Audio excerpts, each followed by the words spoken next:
Every time I finish a call with my boss, I throw my phone on the ground and stomp on it until it breaks.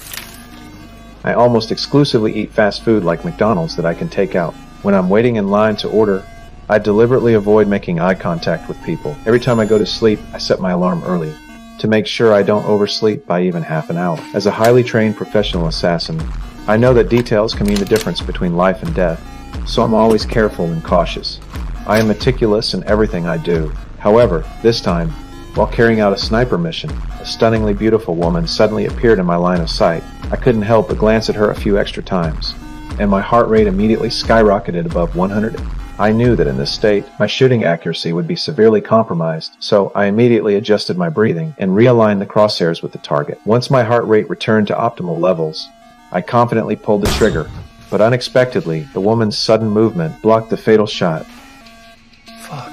I intended to fire another round, but the bodyguard on the other side was equally professional, immediately pulling down the curtains. Realizing the operation had failed, I dared not linger for a moment, quickly packing my gear and preparing to evacuate. My movements were swift but not panicked. I had already prepared an emergency plan in advance. I picked up the spent cartridges from the ground, put on my helmet, and hurried downstairs.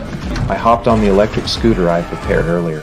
Just as the police arrived at the building, the evacuation route I chose was a relatively quiet side street, which was both convenient for hiding my tracks and for disposing of the tools of the crime. I saw a garbage truck parked by the road ahead.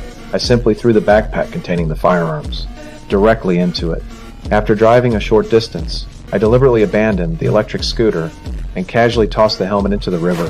Following him to a convenience store, I pretended to borrow the restroom, quickly removed my clothing, thoroughly washed every inch of my skin to remove any lingering gunpowder odor, and then changed into tourist attire. Before leaving, I deliberately sprayed some perfume on the sink to cover my tracks.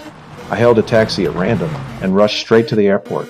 I pulled out my last self-defense pistol, carefully wiped off the fingerprints, and threw it into the trash can. But even though I no longer had any suspicious items on me, when going through security, I saw the police dog at the entrance, staring straight at me. I couldn't help but feel a twinge of worry, so I quietly stepped out of the line and thoroughly cleaned myself again.